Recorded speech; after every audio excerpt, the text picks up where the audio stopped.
ओम शांति। देखो, दुनिया में तो बहुत है भ्रांति और दुनिया की बहुत सारी भ्रांति मिटाने के लिए प्यारे शिव बाबा धरती पर आकर एक बहुत प्यारा सा मंत्र हम सबको दिए और वो है ओम शांति। शांति में बैठकर और अपने मन को पूरी तरह से शांत रखकर, बुद्धि को पूरी तरह से स्थिर रखकर आपको ये क्लास सुननी है, तो सारी भ्रांति मिट जाएगी। देखो, हम कई साल से ज्ञान सुनते हैं, फिर भी बहुत सारी भ्रांति हमारी बुद्धि में आती रहती है। तो आज प्यारे बाबा ने विशेष ट्यूशन करा के बहुत गहन गंभीर बातें बताई हमको। वो मैं आप सबको शेयर करूंगा, क्योंकि बाबा ने आप सबको याद किया। बाबा से जब मुलाकात करने जाते हैं तो बाबा नीचे वाले जितने भी बच्चे हैं बाबा के, सबको याद करते हैं बाबा। और बाबा कुछ बातें ऐसी बताते हैं और कहते हैं कि बच्चे तुम सबको इसे बताना।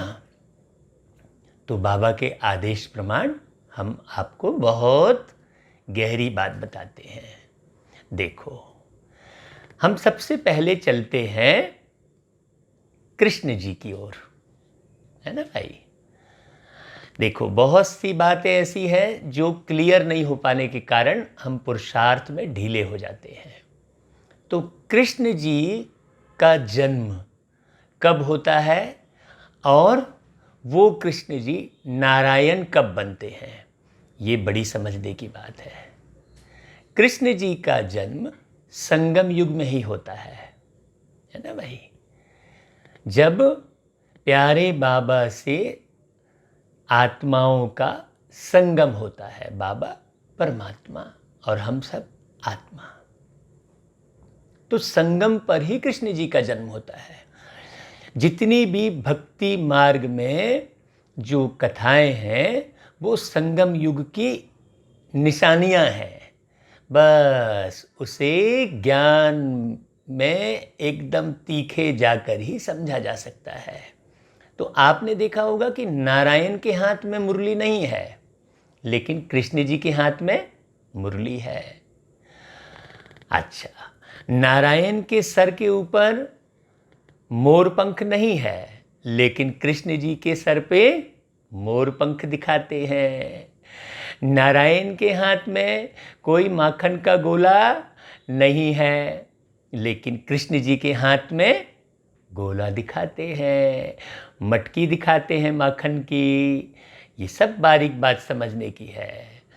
नारायण को ओखली से बंधते हुए नहीं दिखाए हैं, लेकिन कृष्ण जी को ओखली से बंधते हुए दिखाए हैं। यशोदा मैया ओखली में बांध देती है, ओखली में बांधती है। सोचने की बात है, किसी पेड़ में या किसी खंबे में नहीं बांधती है। तो वो ओखली क्या चीज़ है, ये सब बारीक समझने की बातें हैं। तो ये सारी गतिविधियां संगम युग में ही होती हैं। तो कृष्ण का जन्म कब हुआ कहलाया? संगम युग में। और कृष्ण को बाल रूप में पूजते हैं, बाल रूप में झूला झुलाते हैं। तो बाबा हमको अभी कहते हैं, बच्चे तुम अतीन्द्रिय सुख के झूले में झूलो।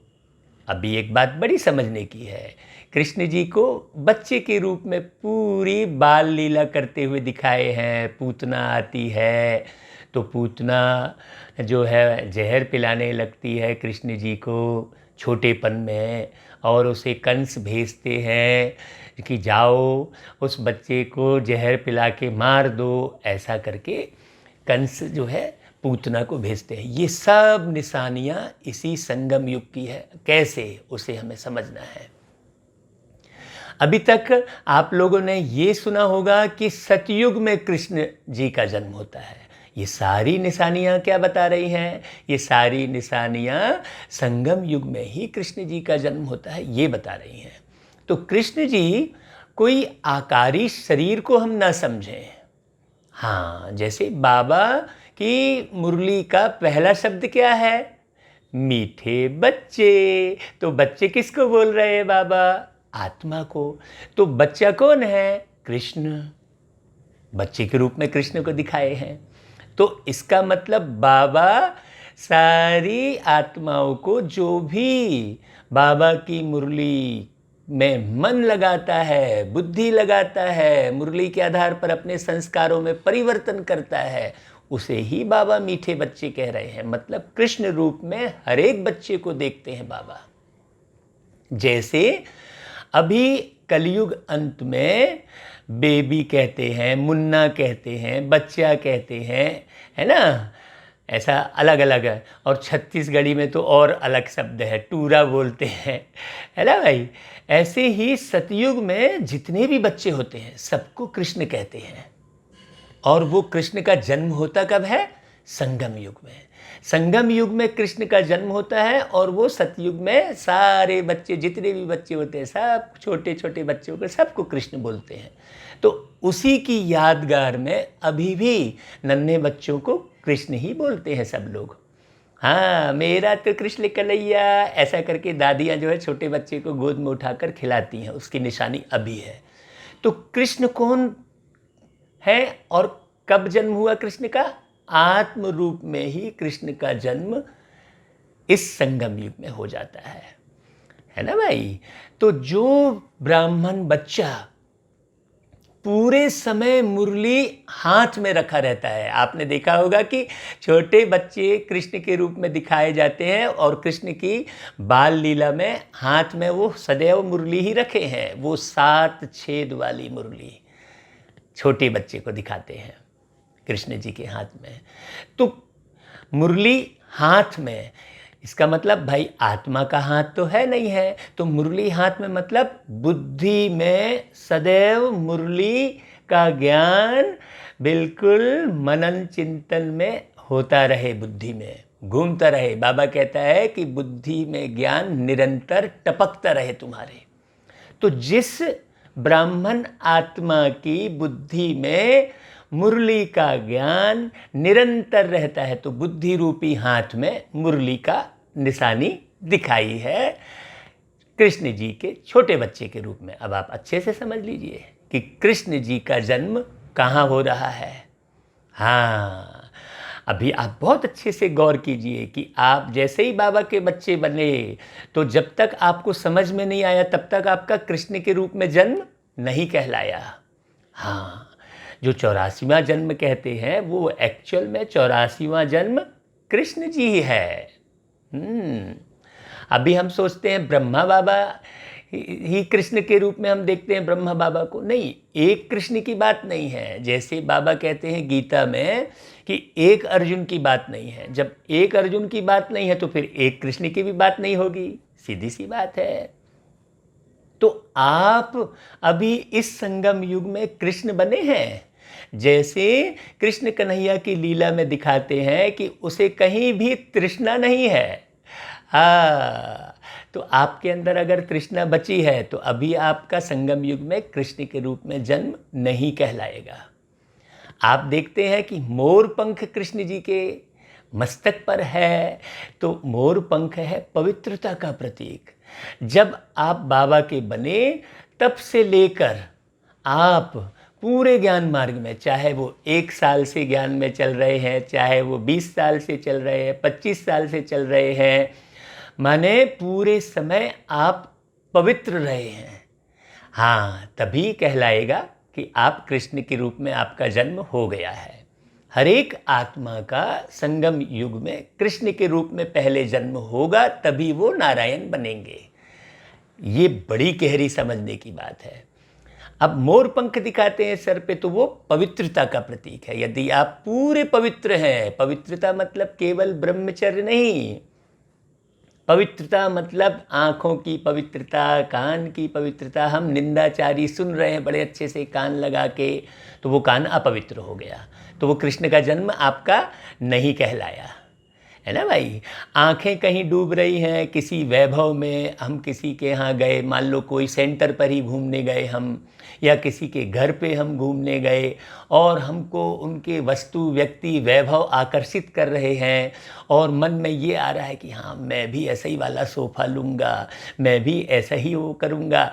तो ये जो यहाँ की प्लानिंग जो बुद्धि में चलने लगती है आँखों को देखकर, तो वो भी सूक्ष्म रूप में आँख अपवित्र हो गई समझो, आप न्यारे नहीं हैं, है ना भाई। कृष्ण बिल्कुल न्यारा और प्यारा है। कृष्ण को झूले में क्यों झुलाते हैं? क्योंकि वो बिल्कुल न्यारा और प्यारा है। अभी के बच्चे भी बहुत अच्छे क्यों लगते हैं? उनको गोद में उठाने की इच्छा होती है। क्यों? क्योंकि वो बच्चा न्यारा और प्यारा है। तो अब समझिए कृष्ण जी का जन्म, कौन कृष्ण है और कब जन्म हो रहा है कृष्ण जी का। अभी देखिए कि कमर में करधनी में लगाते हैं कृष्ण जी को, और कई बार मुरली को कमर में रखते हैं, दिखाते हैं कमर में खुची हुई है मुरली। इसका मतलब ये हुआ कि यदि आप बुद्धि से काम जो है दूसरे कार्य करना पड़ रहा है, आपको लौकिक कार्य अलौकिक कार्य बुद्धि से दूसरा कार्य करना पड़ रहा है, तो उस दौरान आपका ज्ञान मरेगा नहीं। हाँ, वो सदा आपके पास ही रहेगा। आप ज्ञान युक्त होकर सारे कार्य करेंगे। हाँ, कहीं भी उलझेंगे नहीं, कहीं फंसेंगे नहीं, है ना भाई। किसी से लड़ाई नहीं करेंगे, किसी से झगड़ा नहीं करेंगे, चाहे कैसी भी बातचीत हो जाए। आपके कमर में मुरली रखी ही है, बुद्धि से आप काम ले रहे हैं, लेकिन आपका ज्ञान कहीं भी मर नहीं रहा है। जैसे बाबा कहते हैं कि बच्चे मुरली कभी मिस नहीं करना। तो मुरली कभी मिस नहीं करना का मतलब ये नहीं है कि हम क्लास में जो है मिस कभी नहीं कर रहे हैं तो चल जाएगा, हम कभी मिस नहीं कर रहे हैं कहलाएगा। नहीं, कभी मिस नहीं करना मतलब जैसे आप सब्जी वाले से सब्जी ले रहे हैं और वहाँ ही आप झगड़ पड़े तो आपने मुरली मिस कर दी कहलाई। आप सफ़र कर रहे हैं, कोई आपकी सीट में बैठ गया, आप नाराज़ हो गए, मतलब आपने मुरली मिस कर दी। आपने उसे बहुत मोहब्बत से, रूहानी दृष्टि से आपने उससे बात नहीं की, माने आपकी मुरली मिस हो गई। तो आप कृष्ण का जन्म नहीं कहलाया आपका। तो आप ये बात बारीक समझिएगा कि नारायण बनने के लिए हमें पहले कृष्ण बनना होगा बाल रूप में। तो अब देखिए कृष्ण जी के जो है, और आपको बारीक बात बताते हैं कि कृष्ण जी के गर्दन में तो है ही, अब मटकी रखी हुई है उनके पास में, बाल कृष्ण के पास में ही मटकी रखी है, उसमें मक्खन रखा है। हाँ, तो वो मटकी कौन सी है भाई और मक्खन कौन सा है? मटकी मिट्टी की है, आप देखना बहुत अच्छे से। माने अब वो मटकी क्या है? वो मटकी है ये मिट्टी का बना ये शरीर, और मक्खन क्या है? मक्खन है आत्मस्मृति का। मतलब मैं आत्मा इस मिट्टी के शरीर में बैठकर मैं सदा मक्खन के जैसा हल्का हूँ। मक्खन बड़ा हल्का होता है ना भाई, वो बहुत ज़्यादा भारी नहीं होता है। हाँ, और एकदम सफ़ेद होता है, बढ़िया, है ना भाई। मक्खन को जब आग में तपाते हैं, गरम करते हैं, तो फिर उससे घी बनता है। तो कहने का अभिप्राय ये है कि जब हम आत्मस्मृति में रहते हैं, आत्मस्मृति में रहने से प्यारे बाबा की टचिंग होती रहती है। प्यारे बाबा का जो ज्ञान मुरली में जो हम सुनते हैं वो हमें स्पष्ट होता रहता है, सफ़ेद होता रहता है, स्पष्ट होता रहता है। तो वो मक्खन क्या है? वो मक्खन आत्मस्मृति का एक स्वरूप है, कहना चाहिए, आत्मस्मृति की निशानी है। हम सदैव अपने को इस मिट्टी रूपी घड़े में, शरीर का ये जो मिट्टी है, इस घड़े में हम आत्मस्मृति वाला मक्खन सदैव रखते हैं, परमात्म स्मृति वाला, है ना भाई। ये सब बारीक बातें समझने की है। अब आपने देखा होगा कि कृष्ण जी जो है माने मिट्टी खा लिए, बहुत ध्यान से सुनना। कृष्ण जी एक बार मिट्टी खा लिए तो यशोदा मैया बोली तूने मिट्टी खाई है, तो कृष्ण जी मुंह को बंद रखे थे, बहुत ध्यान से सुनना बात को। तो मुख बंद रखे थे तो यशोदा मैया बोली मुंह खोल, तू मुंह खोल, दिखा। माने तेरे मुंह में क्या है? तो कृष्ण कन्हैया मुंह नहीं खोल रहे थे, यशोदा मैया बार बार बोल रही थी मुंह खोल, तो फिर कृष्ण कन्हैया को मुंह खोलना पड़ा। और मुंह खोला तो देखा यशोदा मैया ने कि मुख के अंदर में पूरा विश्व दिखाई दिया। तो ये किस बात का प्रतीक है भाई? हाँ, देखो, ये इस बात का प्रतीक है कि यदि हम कभी कोई भी गलती कर जाते हैं, मतलब मिट्टी मुंह में डाल लिए, मतलब किसी के देह के भान में आकर हम किसी के आकर्षण में पड़कर मंत्र मुग्ध हो गए, हाँ, तो वो मिट्टी हमने मुख में डाल ली कहलाई। माने बाबा उसको कहता है कि बच्चे, कोई भी तुमसे भूल हुई है, कोई भी तुमसे कमी कमजोरी हुई है तो तुम उसे बता दो, मतलब मुख खोल दो। मिट्टी खाई है तो क्या होगा? जब तुम अपनी कमी कमजोरी बता दोगे तो देह भान से मुक्त हो जाओगे, कोई भी बात छुपाओगे नहीं। जो मिट्टी से सनी हुई बातें हैं, देह के भान में आकर ही हमें किसी से घृणा हो जाती है, किसी से हम ईर्ष्या करने लगते हैं, हम रिश्ते नाते देखने लगते हैं, देखो मेरा पति ज्ञान में नहीं चल रहा है, मेरा बेटा ज्ञान में नहीं चल रहा है। हम क्या देख रहे हैं? हम दैहिक रिश्ते देख रहे हैं, वो मिट्टी खा रहे हैं, हम मिट्टी खा रहे हैं कि मेरा बेटा ज्ञान नहीं चल। तुम्हारा बेटा कहाँ से भाई? वो भी एक आत्मा है, वो तो तुम्हारे हिसाब किताब के बदौलत वो आत्मा बेटा बन गई, वो आत्मा पति बन गया।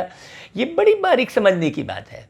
तो ये हम जो मिट्टी खाते रहते हैं, तो बाबा हमसे कहता है कि अरे तुम मिट्टी क्यों खा रहे हो, खोलो मुंह। तो खोलते हैं मुंह, माने मिट्टी को हम बाहर निकाल देते हैं तो क्या बदल जाता है? वो उसमें सारा विश्व दिखाई देने लगता है। जब हम इस मिट्टी के भान को छोड़ते हैं, जब हम इस देह के भान को छोड़ते हैं, रिश्ते नातों के भान को छोड़ते हैं, पद पोस्ट मान सम्मान के भान को छोड़ते हैं, तब हमें सारा विश्व दिखने लगता है।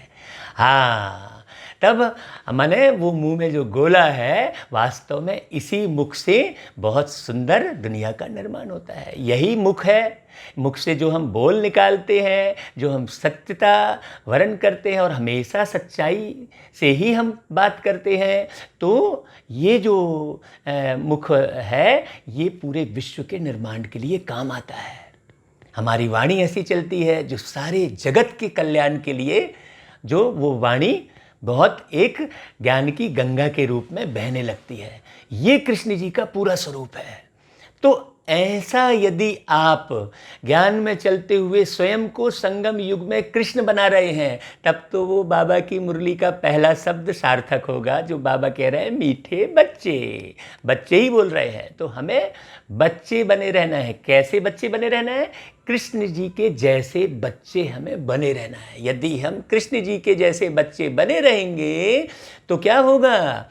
तो हम हर बात से बचे रहेंगे। अभी देखो, एक जगह ओखली में बांधा है यशोदा मैया ने, तो बाबा क्या करते हैं? बाबा हर नियम मर्यादा के बंधन में हमें बांधते हैं। ओखली में क्या होता है? ओखली वो उसके काम आती है, कूटने के।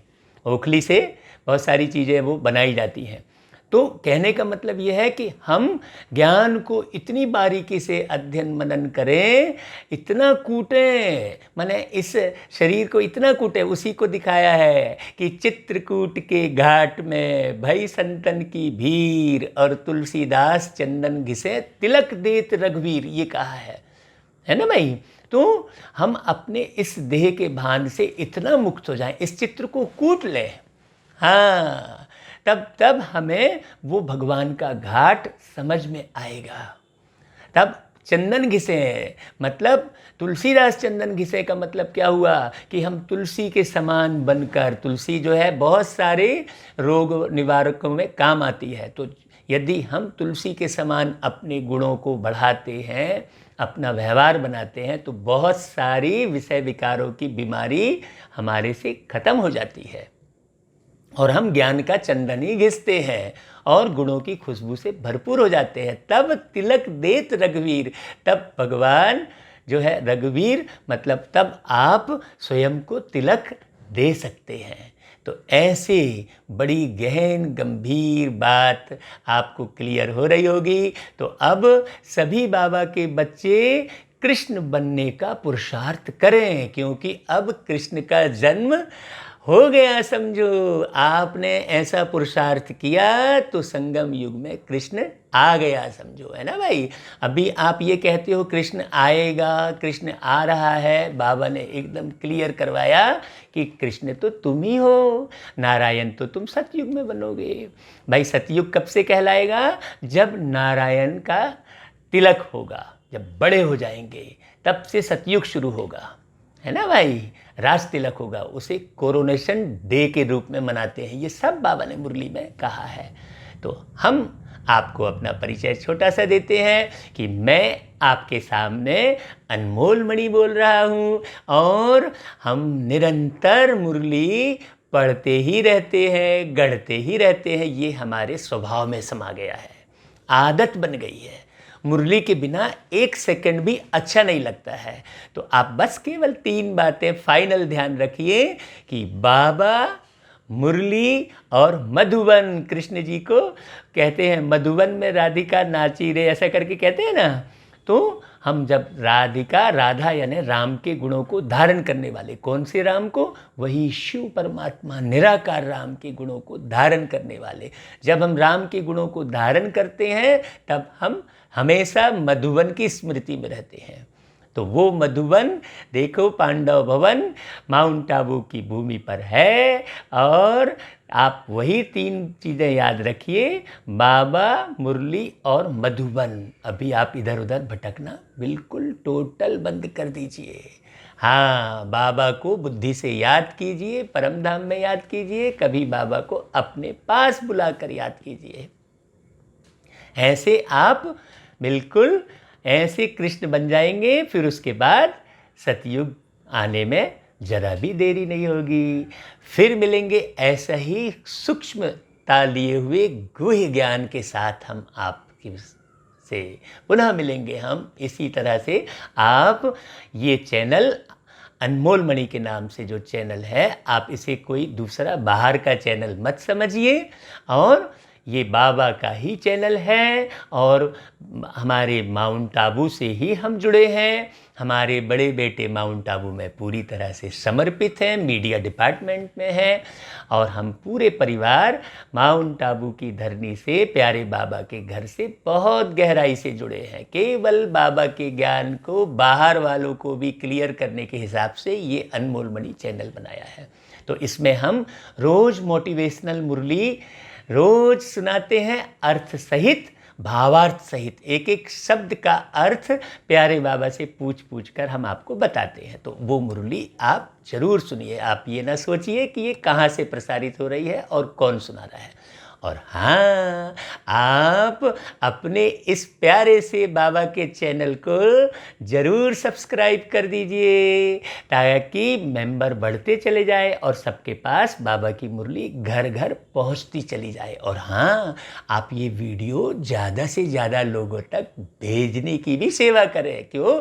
क्योंकि बाबा इसी मीडिया के माध्यम से और आपके द्वारा ही तो जगह जगह पहुंचेंगे भाई। बाबा तो निराकार है, तो उन्हें आपका सहयोग चाहिए है। तो अभी जो भी बच्चा बाबा का सहयोग करेंगे वो सतयुग में ऊंच पद पाएंगे। तो ये क्लास आप सब तरफ भेजें। और हाँ, यदि आपको क्लास अच्छी लगी हो, पसंद आई हो, तो आप उसे ऐसे करके लाइक कर दीजिए। और हाँ, यदि कोई प्रश्न इसमें बीच में आपको पूछना हो तो आप प्रश्न कमेंट में लिख कर भेजिए, तो अगली क्लास में हम उसे सुना देंगे। तो आपका प्रश्न पूरे जगत की सेवा करेगा भाई। तो अगर आपको कोई बात नहीं समझ में आई हो या कुछ और पूछना हो, कोई संशय हो, तो आप ज़रूर कमेंट में पूछना। और हाँ, इसके बाद हम अपने इस चैनल में एक बहुत सुंदर कार्यक्रम लेकर आ रहे हैं। उसका नाम है मोबाइल पर बात पते की। हाँ, तो आपके पास कोई भी भाई बहन, बाहर के भाई बहन, जब आप ज्ञान सुनाते हैं तो बहुत सारे प्रश्न करते हैं, तो आप वो प्रश्न का वीडियो बनाकर आप हमें भेज सकते हैं और हम उसका जवाब आपको मोबाइल पर बात पते की नाम से कार्यक्रम बना रहे हैं, उसमें हम आपको रिप्लाई देंगे अपने चैनल पर। और फिर वो लिंक हम आपको भेज देंगे, तो आप उसे सब जगह भेज सकते हैं। तो आपका प्रश्न जगत के कल्याण में काम आएगा। अच्छा जी, ओम शांति, अलविदा।